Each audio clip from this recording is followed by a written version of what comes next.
February 17th, 2025. I'm your host, FINGY. Before we get into today's session, I do urge you to subscribe to our YouTube channel so you can stay in the loop with all the amazing music we have going down in the studio. With that being said, we're on all streaming services, so Spotify, Apple Music, you name it, we are there. Tap in. But today, we have Finom in the stew. Their sound is as intricate as it is infectious. Inarguably, they are Chicago staples and pillars. They make avant-garde pop that makes and breaks genres, always leaving a question on the tip of your tongue. We are so stoked to have them here today. Take it away.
Hey guys, this has always perplexed us here at Audiotree.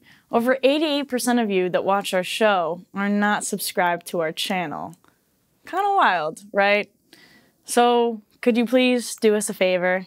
If you like this show and you like discovering new music and you wish to support us, the free and simple way to do that is to subscribe to our YouTube channel.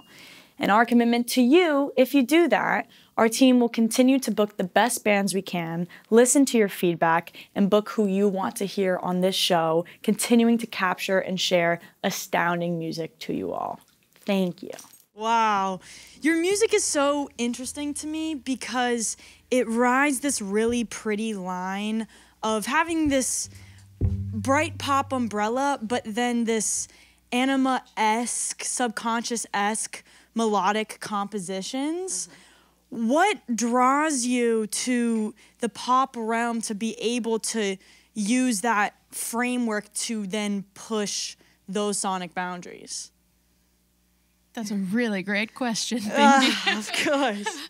I think we both have a deep, deep love of songwriting in general, and that's kind of melody. Yeah, that's one of the main things that brought us together was like songwriting and singing together, and so I think it's a great tool to kind of like subvert some of those expectations and experiment with a lot of textures that you might not be able to hear in pop music necessarily. But. Yeah, I mean, I think so much, like, people love the human voice, and particularly the human voice in harmony. So when you kind of have like this baseline of like a beautiful thing, then kind of for us, we like to like pull apart everything around that and kind of use it to stretch into the grotesque and into these noise moments, and knowing that there's this kind of core of our voices that is always going to, we want to make music that challenges people, but also is really inviting. Yeah, making it accessible into like some of this more like interesting, like yucky stuff, like holding space for tension and holding space for like right. I was waiting for holding space for tension. Oh, wait, can we do that again? Macie was like, what's going on here? I was like, I remember the internet. Right. But yeah, exactly. Yeah, we're holding space for tension and defying gravity. That just took me out. But that's an interesting perspective, almost using, the universal love for human voice, human sound, and using that kind of to draw people in to then have them look other ways. It's our catfishing scheme of music.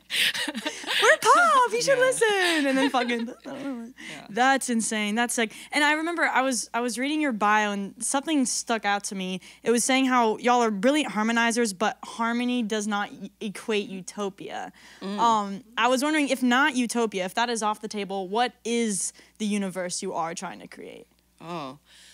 I think, particularly on this last album, I think that we were sort of having all of these, like, through the songwriting process, both of us were like kind of having these ego battles with ourselves, sometimes with each other, but mostly like with ourselves, and then kind of looking at all of these outsized ego-maniacal forces that exist, in this world that we're all trying to, wade through right now.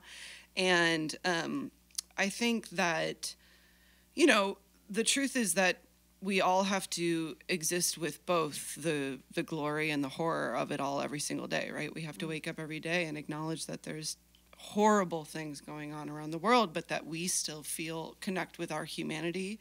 Because if we're not connecting with our humanity and finding strength within ourselves, this connects to our music too, then we are not able to source, we need to find the energy in ourselves to try and make the world a better place. So I think every morning every day it's important to remember that the good and the bad are there with us at all times. And I think that we try and reflect that in our music as much as possible, because it's, it's just the soup that we all live in. Yeah, and almost like recontextualizing dissonance as something that's not isolated individual sad experience, but something that can be a shared one. Yeah, and also that it's not something to run away from necessarily either. Like, I think it's like we want to confront those things head on, you know, in our music and also in the world. I just watched Inside Out again, amazing movie, and that one is so good. Yeah, and I like the part where she finds the strength in sadness and like learns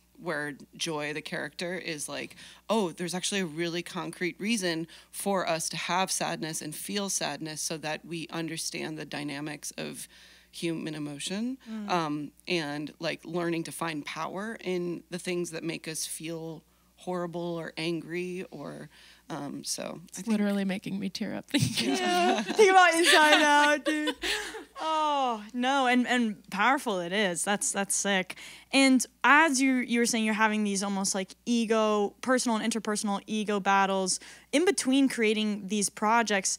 What questions do you ask yourself, and what things do you may do for yourself so that you're putting yourself in a position to expand with your art and your sound and evolve with it instead of getting stuck in its own rut? I think trying to follow things that feel interesting to you, and if you're stuck, reaching out to others. Like, I think such a cool thing about having a collaboration is like, even if you're stuck within yourself, like you're working with another person who is maybe not in that space, you know, not in that headspace, and it kind of pushes you to expand outside of, you know, maybe some writer's block or whatever is happening. And I think sometimes we get to be like fun house mirrors to each other. Yeah, exactly. I think like so. Macie will bring something, or I'll bring something. I'll be like, I don't know.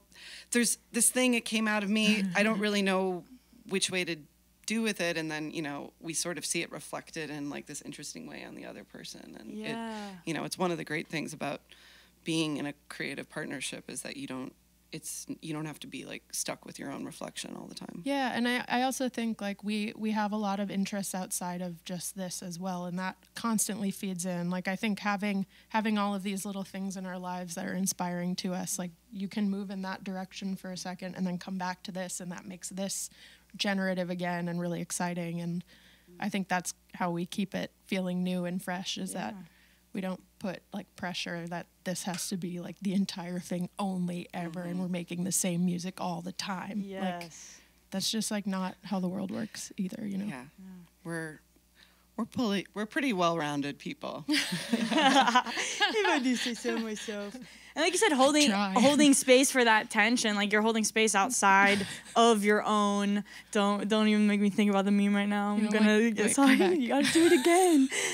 We're holding space for ourselves outside of this project, because that's so real, to have trust that you can leave Finom, you can go home, you can do what you gotta do, find your interests, and then trust that when you come back, it's gonna be more natural, if not as natural. Yeah, exactly. I like that. I'm taking notes. We want to do Finom forever, which means that we have to let it, you know, breathe and have its own cycles of existence within our both of our, you know, larger lives. Yeah. And do you think, I mean, y'all have like a decade in the game. Do you think that was a concept that took you a while to understand? Like, hey, actually, frontal lobe is solidified. Longevity is a real thing. I can now conceptualize a larger timeline. Like, did you struggle with that in your earlier 20s, maybe, of wanting to grind so much? You know, I think we always knew that once we were really like, okay, we're doing this. We're doing, you know, what used to be and now we've evolved into Finom. It's our, you know, our third greatest and our greatest stage. I think we have now learned to find strength in the ways actually that we evolve. And for us, it's great because it means that we have so much more diversity of projects that we can do. Like, we're lucky that like we're not the only thing that we can. We're not a kind of band where like the only thing we can do is get in a van and go on tour.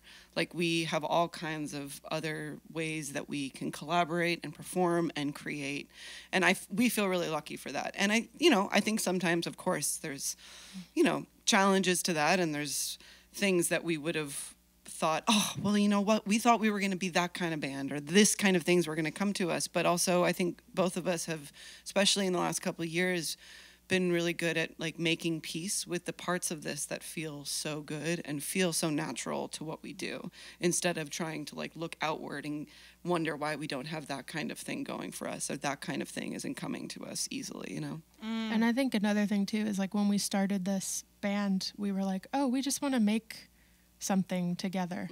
And I think that's how we, you know, how we've consistently approached it, is like, oh, we just want to make something together, you know? Yeah. And I think that that keeps it like, it surprised us in the beginning, you know, being like, oh, we actually really love this thing, and oh, whoa, people love this thing too, and whoa, we should keep doing it. And so I think it continues to surprise us and continues to be interesting, and yeah, I don't know, it's fun to be in a band. Yeah, relinquishing the expectations of the ideas of who you think you want to be, yeah, and returning to we just want to make something. Yeah. Nice. So can we make a little more?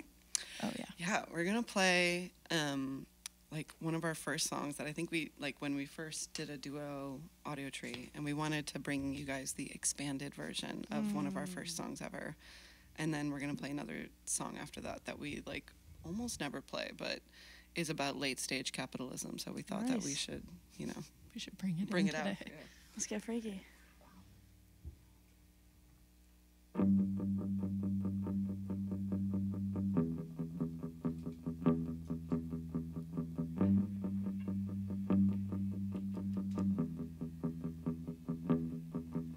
When the lights came into focus, they had 1,000 fingerprints, perfectly symmetrical, floating in your head.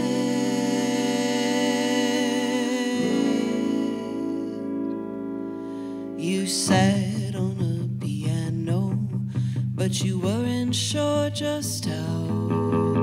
You're sick from all the yesterdays, but they're dying now inside your life body. Your life body.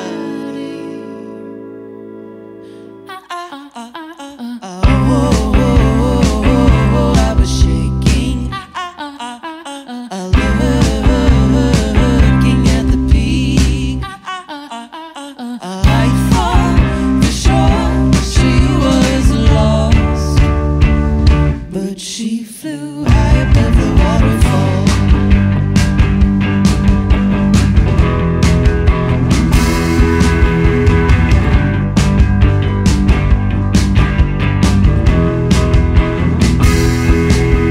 The remains of every picture have started dripping out your ears. There's no room for nostalgia, I'm understanding the idea.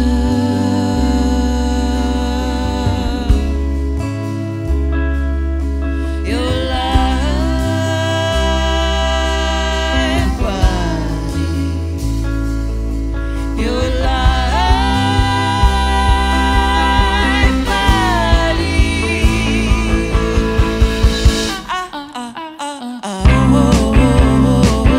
I was shaking. Looking at the peak. I thought for sure she was lost, but all this time I saw you mine. Unchanging love, telling stories in my mind. I'm hearing your call, and I wanted to build you a ladder, but you cut my rope, and I wanted to climb up behind you, but you told me no. I just wanna be better, I wanna be better, I wanna be better, I wanna be better, I wanna be better. I was shaking. Looking at the peak. I thought for sure she was lost, but she flew high above the waterfall.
gosh.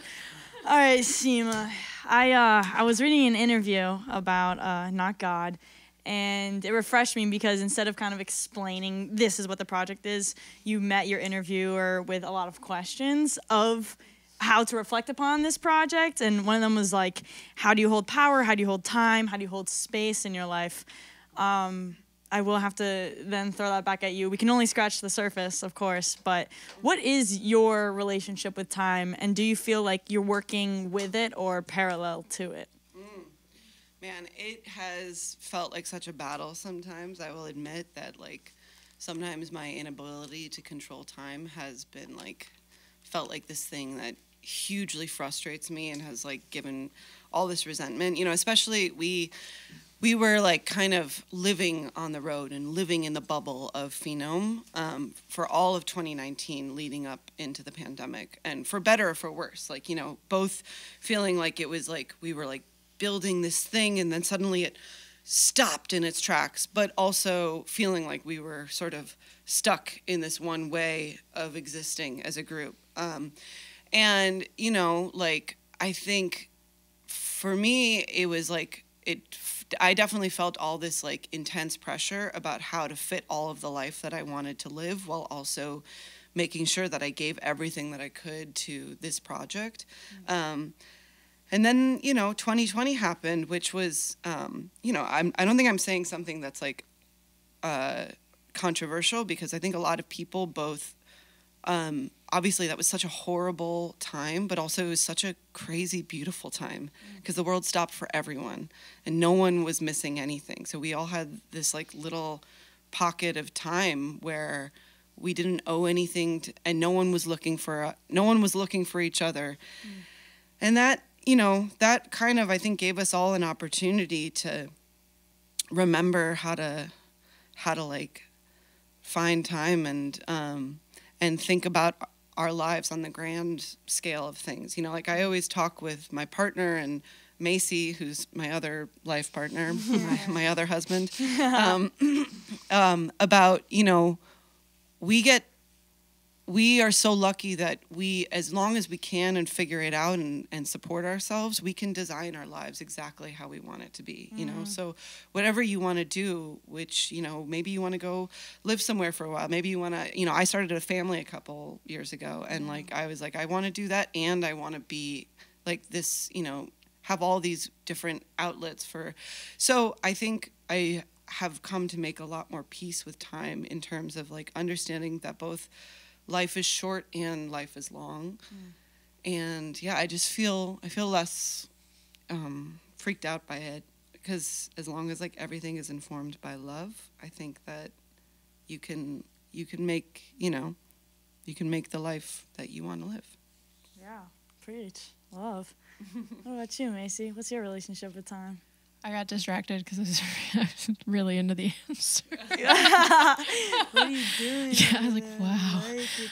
I mean, yeah, I kind of feel similarly to Sima, where it's like I do feel like I've always been in a battle with time too, where it's like it feels like there's constantly not enough time, and for all of the things that I want to do and all the people that I want to like collaborate with or hang out with or see or like all the life I want to live. And I do feel like it can be a frustrating thing, but then the liberating thing is to realize that like we're all kind of on the same wavelength and dealing with the same thing, and having so many things that you're passionate about and excited about in life is actually the most beautiful thing that there is. And so I think like, you know, in those moments where I'm feeling like I'm running out of time for all of these things, it is kind of a boon or a balm to be, you know, to think about why I feel that way, which is generally that I'm doing things that I really love.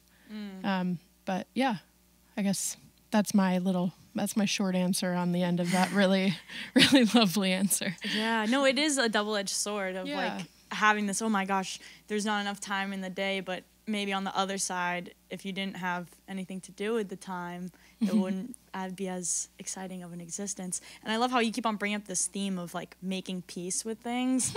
Personally, honestly, it is very much resonating with me, and I do need to take note because the world is so expansive. There's so many things we can reach for, but instead looking at what you have and recognizing what you have and making peace with that, I feel like that is a quicker way to... I think about how to deal with, it's, you know, especially in the creative world, it's really, really easy to feel resentment all the time. Like, it's just, resentment is like a cloud. It's like cynicism and resentment kind of are always like floating around towards you. And you have to develop emotional tools to deal with both of those things, because things are not going to always go how you want. And also, you know, cynicism I think of as more as like the outside, like, you know, it's like right now, the world that we live in, the political reality that we live in, it is so hard not to be cynical. But figuring out ways to combat that within yourself so that you don't allow the cynicism from the outside world or the resentment that is like bubbling up inside you to affect how you move through the world. That's like what I've been focusing on for the last couple of years. And yeah, I think it's really helpful, because then ultimately, even if things are hard, you get to move through your life with a lot more joy. If only the entire world knew how to emotionally regulate. What a world we'd live in. Anyways, I know coming up soon we're going to listen to As You Are, and it seems as though there's some peace being made in that song as well. I'd love to hear both of your take on what that song is, what it means to you, and why it was so beautifully coupled with the music video that it was. I'll go first on this one.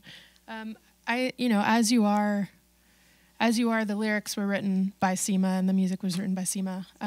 And it's really such a beautiful thing about this project to be able to interpret someone else's music and then kind of see it through my lens and kind of put myself into it and see myself in a song. And I think that this song is about loving people through change and loving people through time, and knowing that people might change and need different things from you at different points in time, or maybe not need you at all. And that is okay. And the frustration of that feeling too, where you're like, I want this to stay the same way that it always has been. But I think at the end, making peace with the fact that, like, no, it is going to change, and that's okay. And it might be painful, but it's also beautiful too, because that means there was so much beauty in there. And I think it pertains to friendships and romantic relationships and any type of deep relationship that you have with a person, even family members too. And I think that's I love this song for that reason.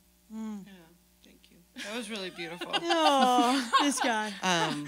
Yeah, I think Macie said it so well. Like, it's about loving people through change. And yeah, we got to make a really beautiful music video with an old friend of ours named Jake Sainer, and he shot it on film. And we were, speaking of battling with time, we were kind of like battling the sun all day, because we only had like this one day to go in. And we shot it in my mom's painting studio, and we kind of like did these dance with these big yarn balls, which was like a big thing that I used to do in my childhood, which was just take string and tie it across my room, and kind of obsessively. And so it was just like really beautiful to kind of dance and like feel, yeah, it's about just, you know, love, like deep love.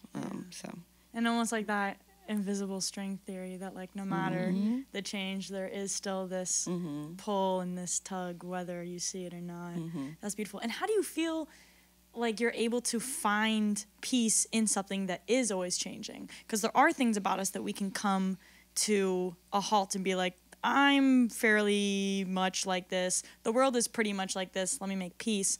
But when we have these like changing relations, do you feel as though your peace also needs to change, or is there this over-encompassing peace that allows space for change? I think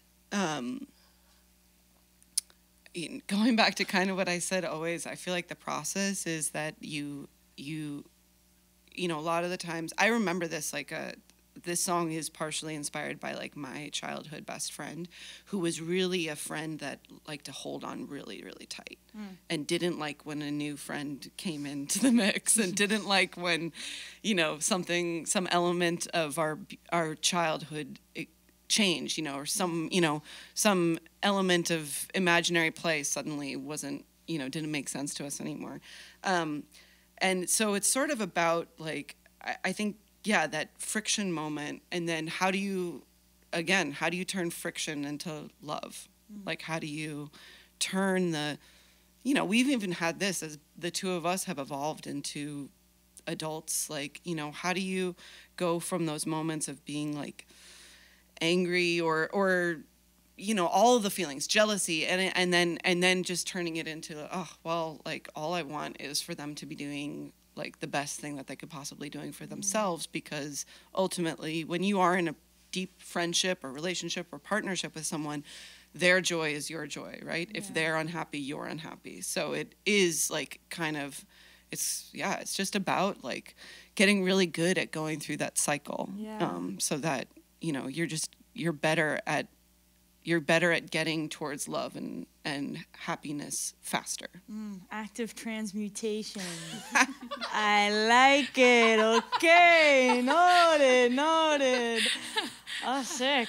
All right, well, should we run it in a couple of hours? Let's do the do. Try not to cry.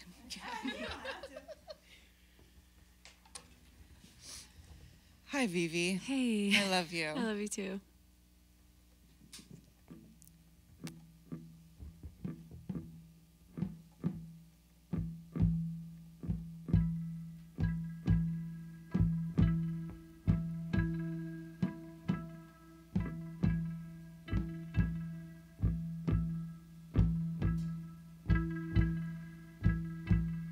I killed the bugs I called my friends and used their guts as ink.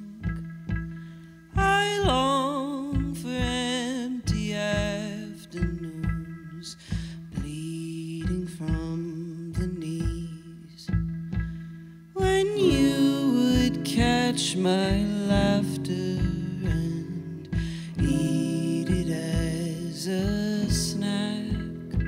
Those sticks and scarves, unfinished carvings, still sit on my bed. And I will love you as you are, deep into my grave.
so tired of nothing, really half the time. You think I'm rolling over.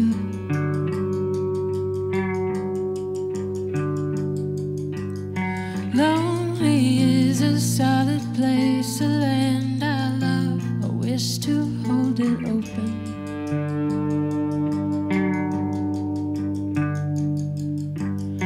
First, I never quench the thirst. My throat's on fire. There's never enough water.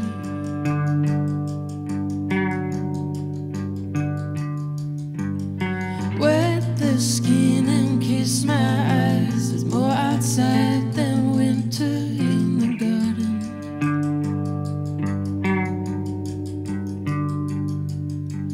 But no, I don't feel it. No, I don't feel it. No, I don't feel it. No, I don't feel it.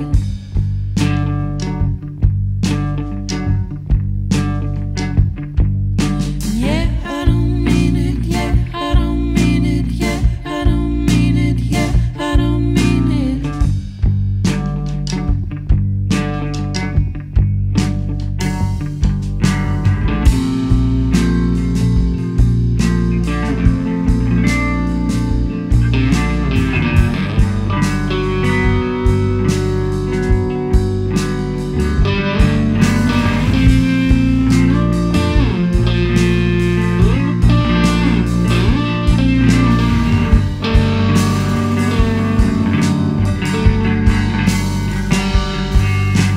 Cardinal, he came to me, sat on the tree above the frozen water.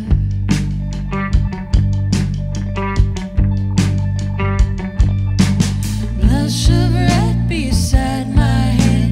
I'll take the sign I'm given, not forgotten.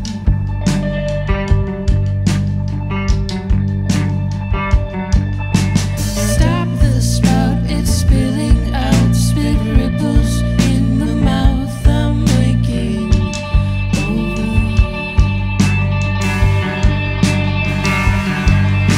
No, I don't feel it. No, I don't feel it. No, I don't feel it. No, I don't feel it.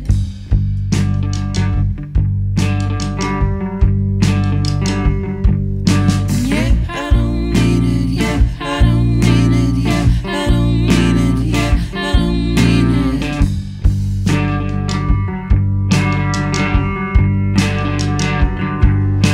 No, I don't feel it. No, I don't feel it. No, I don't feel it. No, I don't feel it.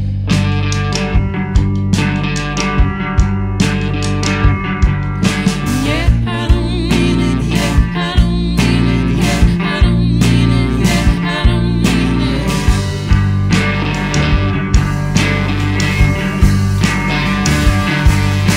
No, I don't feel it. No, I don't feel it. No, I don't feel it. No, I don't feel it. Yes, I don't mean it. Yes, I don't mean it. Yes, I don't mean it. Yes, I don't mean it. No, I don't feel it. No, I don't feel it. No, I don't feel it. No, I don't feel it. Yes, I don't mean it. Yes, I don't mean it.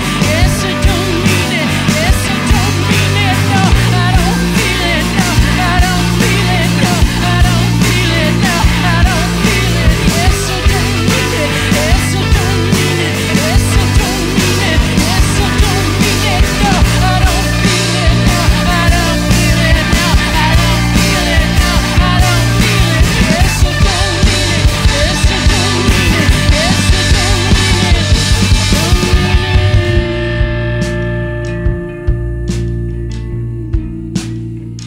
Don't mean it.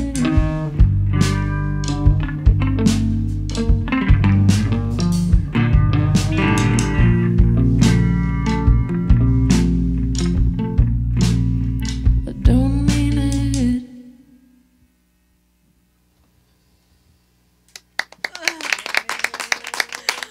Wow, Finom, thank you so much for being here. Thank you. And also, I want to say a quick hi and bye to our lovely supporting band members. Can we say what's up, run your name, and whatever? Hey, I'm Spencer. Hey, Spencer. Thanks for having us. Of course. I'm Vivi. Hey, Thanks for having us. Thank you for being here. Vivi and Spoon. Vivi and Spoon, the dynamic duo, they say. Thank you to our crew for getting this done. We can't do it without you. And thank you so much for watching. By the time you are watching this, it's already on all streaming services, Spotify, Apple Music, you name it. We're there. Tap in. My name is Fingy. Thank you so much for watching. We'll catch you next time. Peace.